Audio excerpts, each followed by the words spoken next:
Bom dia, meus irmãos. Estou produzindo mais esse vídeo para compartilhar com os irmãos um pouco da palavra do Senhor. Vamos abrir as nossas Bíblias em Mateus capítulo 24. Mateus capítulo 24. Como esse texto é um texto muito longo, eu vou lendo trecho por trecho e depois vou fazendo os comentários. Mateus 24, a partir do versículo 1, diz assim: Jesus saiu do templo e, enquanto caminhava, seus discípulos aproximaram-se dele para lhe mostrar as construções do templo. Vocês estão vendo tudo isso? Perguntou ele. Eu lhes garanto que não ficará aqui pedra sobre pedra, serão todas derrubadas. Tendo Jesus se assentado no Monte das Oliveiras, os discípulos dirigiram-se a ele em particular e disseram: Diz-nos quando acontecerão essas coisas, e qual será o sinal da tua vinda e do fim dos tempos? Jesus respondeu: Cuidado de que ninguém os engane, pois muitos virão em meu nome dizendo: Eu sou o Cristo, e enganarão a muitos. Vocês ouvirão falar de guerras e rumores de guerras, mas não tenham medo. É necessário que tais coisas aconteçam, mas ainda não é o fim. Nação se levantará contra nação e reino contra reino. Haverá fomes e terremotos em vários lugares. Tudo isso será o início das dores.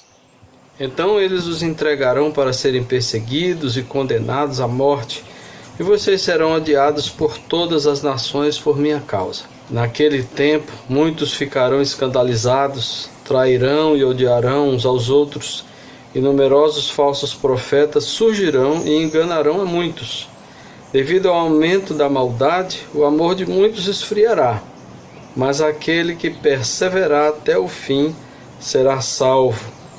E este evangelho do reino será pregado em todo o mundo como testemunho a todas as nações, e então virá o fim. Bom, até aqui o versículo 14, inicialmente. Nós já tivemos a oportunidade, naquele primeiro vídeo que nós comentamos sobre os 4 cavaleiros do Apocalipse, a gente já deu tivemos a oportunidade de falar alguma coisa sobre isso.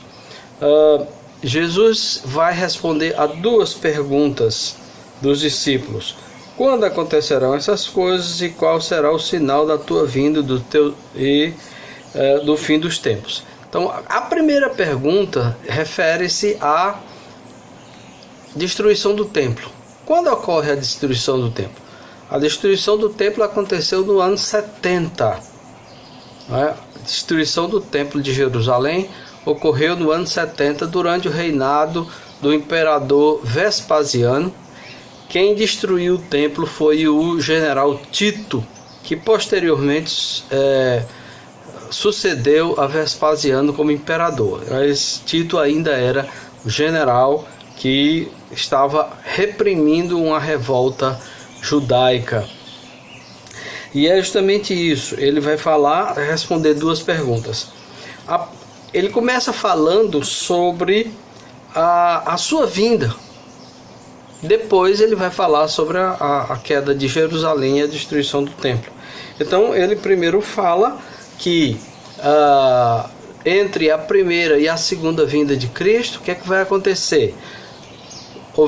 Vocês vão ouvir falar de guerras e rumores de guerras, nação contra nação, reino contra reino, fomes, terremotos, né? Mas ele alerta: ainda não é o fim, é apenas o início das dores, é o princípio das dores. Então, esse princípio das dores é a mesma coisa que está descrita no capítulo 20 de Apocalipse, que é entre a primeira e a segunda vinda de Cristo. É o milênio, é o período no qual o diabo está preso, né, acorrentado, para que não engane mais as nações, para que o evangelho possa se espalhar pela terra, ser pregado para todas as nações.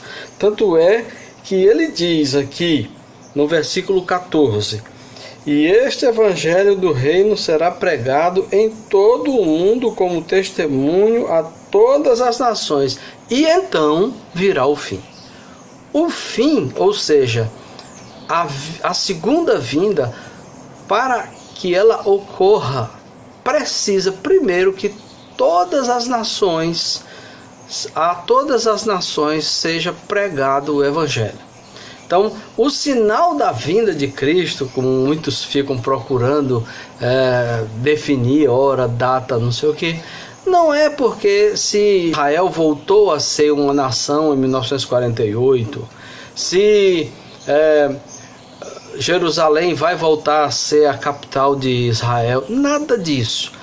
O que a Bíblia nos diz é que o sinal, que o fim virá, ou seja, Jesus voltará tão somente quando acontecer de o Evangelho ser pregado a todas as nações. Não necessariamente a todas as pessoas, mas a todas as nações, para que os eleitos dessas nações possam se manifestar, porque Deus escolheu a pregação do Evangelho para que os eleitos se manifestassem, se arrependessem e crescem no Evangelho, certo? Então, e durante esse período entre a primeira e a segunda vinda de Cristo, esse período que é chamado por Jesus de o princípio das dores, ele é um período que vai ter guerras, rumores de guerras, rebeliões, fomes, terremotos, etc.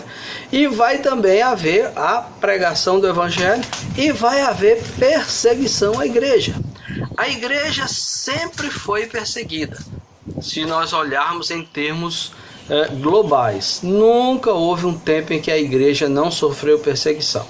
A igreja recebe perseguição no Oriente, mas não no Ocidente. Depois recebe perseguição no Sul, mas não no Norte, e assim vai. Mas em termos globais, sempre a igreja em algum lugar está sendo perseguida de alguma forma, certo?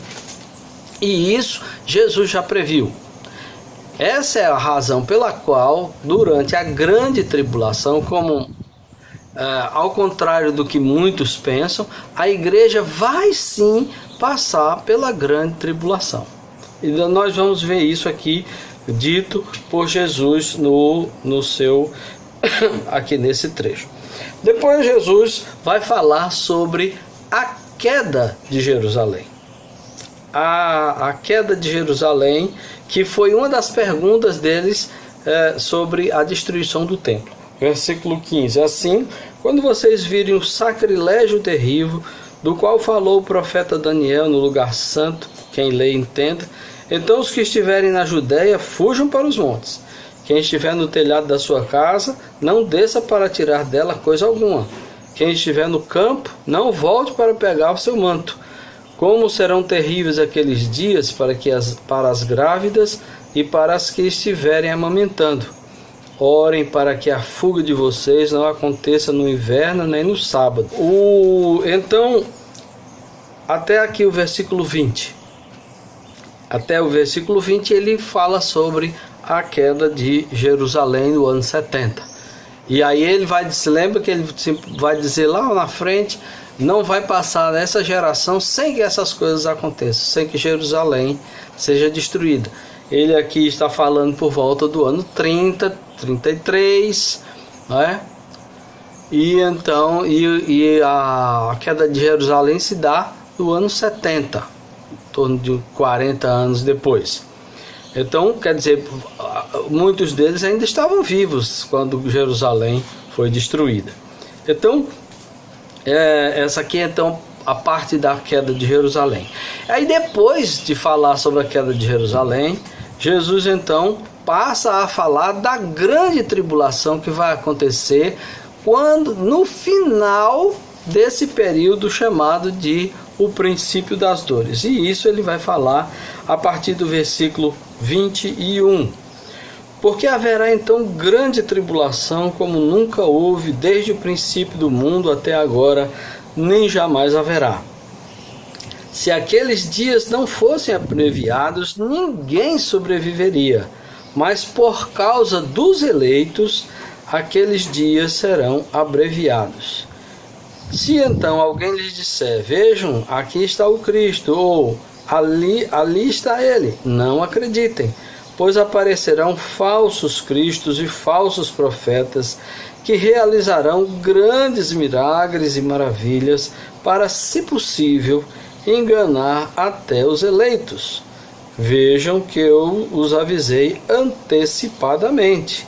Assim, se alguém lhes disser, ele está no deserto, não saiam, ou ali está ele dentro da casa, não acreditem, porque assim como o relâmpago sai do Oriente e se mostra no Ocidente, assim será a vinda do Filho do Homem. Onde houver um cadáver, aí se ajuntarão os abutres. Imediatamente após a tribulação daqueles dias, o sol escurecerá e a lua não dará a sua luz. As estrelas cairão do céu e os poderes celestes serão abalados. Então aparecerá no céu o sinal do Filho do Homem, e todas as nações da terra se lamentarão e verão o Filho do Homem vindo nas nuvens do céu com poder e grande glória.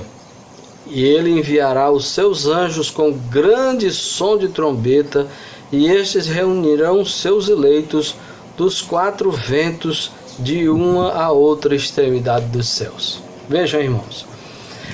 Aqui Jesus descreve então, primeiro, a grande tribulação, que acontecerá quando? Quando o anticristo surgir. E como é que esse anticristo vai surgir? Ele disse aqui. Muitos vão falar, olha o Cristo ali, o Cristo está ali, o Cristo está lá. O anticristo, uma pessoa, um homem, vai realizar milagres também. Vai realizar milagres. E vai, com esses milagres, enganar a muitos.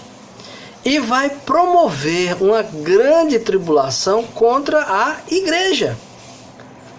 Aqui fala claramente que se não fossem abreviados esses dias da grande tribulação, ninguém sobreviveria, mas por causa dos eleitos, aqueles dias serão abreviados. Ora, se é por causa dos eleitos, é porque os eleitos estão passando pela tribulação.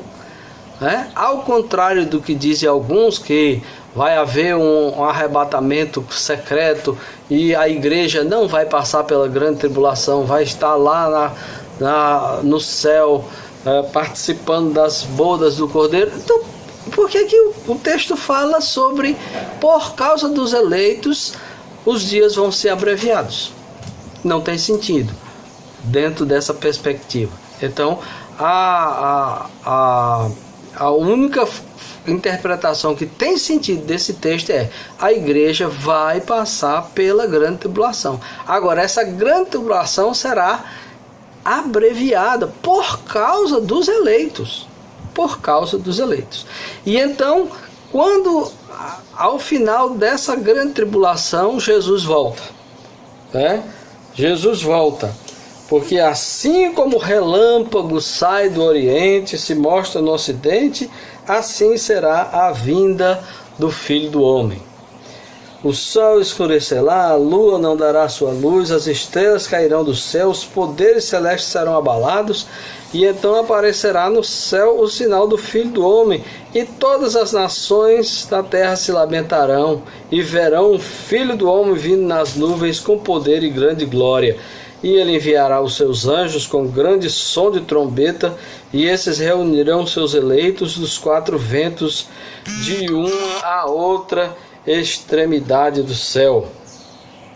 Não parece ser absolutamente uma volta secreta, né? É uma volta extremamente visível, com voz de arcanjo, como diz Paulo lá em Tessalonicenses, voz de arcanjo, som da trombeta, sinal no céu, trovões e relâmpagos, o sol escurece, a lua não dá a sua luz, as estrelas caem do céu, os poderes do céu são abalados, ou seja, não tem absolutamente nada de uma vinda secreta. Será uma vinda que todos vão ver, todo olho verá, até aqueles que os traspassaram. Versículo 36. Quanto ao dia e à hora, ninguém sabe, nem os anjos do céu, nem o Filho, senão somente o Pai. Como foi nos dias de Noé, assim será a vinda do Filho do Homem. Pois nos dias anteriores ao dilúvio, o povo vivia comendo e bebendo, casando-se e dando-se em casamento, até o dia em que Noé entrou na arca. E eles nada perceberam, até que veio o dilúvio e os levou a todos. Assim acontecerá na vinda do Filho do Homem. Vai ser um dia normal, um dia que ninguém vai estar nem imaginando que Jesus vai voltar. Vai ser um dia como um outro qualquer.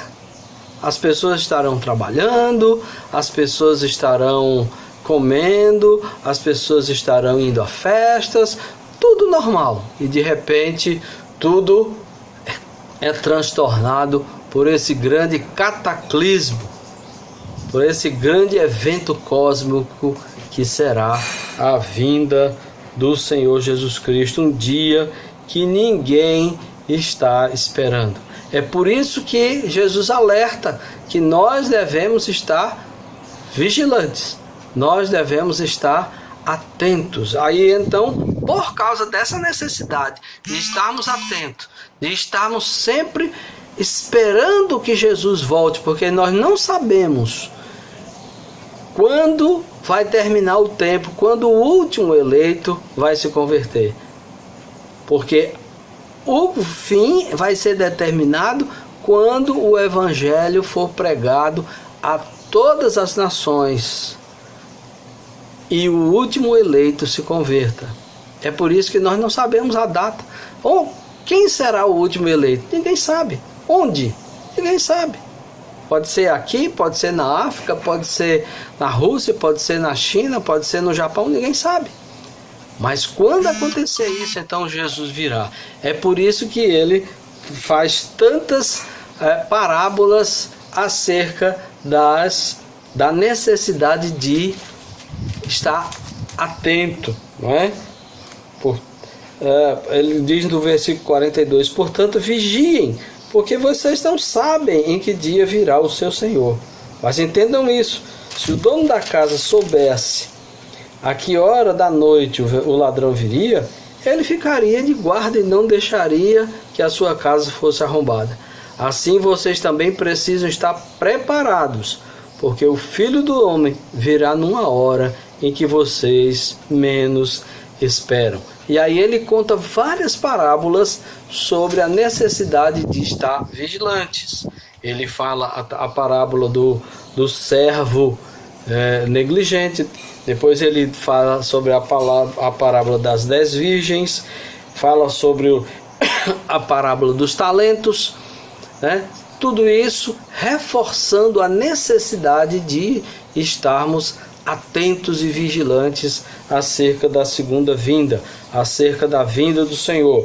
E então, no versículo 31 do capítulo 25 de Mateus, ele fala sobre o julgamento, sobre o juízo final, que vai ocorrer imediatamente após a segunda vinda. Versículo 31, que é que ele diz assim: quando o Filho do Homem vier em sua glória com todos os seus anjos, assentar-se-á em seu trono na glória celestial. Então não é 1000 anos depois que vai ocorrer o juízo final, não. Vai ser imediatamente. Jesus vem na sua segunda vinda, ele já instaura o tribunal do trono branco, conforme está em Apocalipse, capítulo 20. Então, quando o Filho do Homem vier na sua glória com todos os seus anjos, assentar-se-á em seu trono na glória celestial. Todas as nações serão reunidas diante dele, e ele separará umas das outras, como o pastor separa as ovelhas dos bodes, e colocará as ovelhas à sua direita e os bodes à sua esquerda. Então o rei dirá aos que estiverem à sua direita: venham benditos do meu Pai, recebam como herança o reino que lhes foi preparado desde a criação do mundo. Versículo 41. Então ele dirá aos que estiverem à sua esquerda: malditos apartem-se de mim para o fogo eterno, preparado para o diabo e os seus anjos. Aqui nós vemos, não há nenhuma menção a um período de 1000 anos entre a vinda de Jesus e o juízo final. Segundo, nós vemos que não há nenhum indício, pelo que Jesus nos fala aqui, sobre uma volta secreta e um período de 1000 anos de intervalo para uma volta, uma terceira vinda de forma visível. Não existe nenhuma coisa disso. Uma outra coisa, a igreja vai passar pela tribulação, e nós precisamos estar preparados. E mais, Jesus virá num dia em que ninguém estará esperando. E terceiro, e por final, haverá o julgamento em que alguns vão para o céu, vão para os novos céus e nova terra, e outros irão para o lago que arde com fogo e enxofre. Lago que arde com fogo e enxofre, que foi preparado para o diabo e seus anjos. Porém, os homens impenitentes irão também para esse destino. Então, nós não temos nem uma aniquilação dos ímpios, nem temos uma salvação generalizada, chamado universalismo. Só existem dois destinos eternos. Ou os novos céus e a nova terra em comunhão com Deus, comunhão com Jesus, ou o lago que arde com fogo e enxofre. Só tem esses dois destinos. E cumpre a nós trabalhar para evangelizar, para pregar o evangelho. A pregação do evangelho não é responsabilidade apenas de pastores e missionários, mas é de cada um de nós. Que Deus nos abençoe e nos faça cada vez mais fiéis. Em nome de Jesus agradecemos. Amém.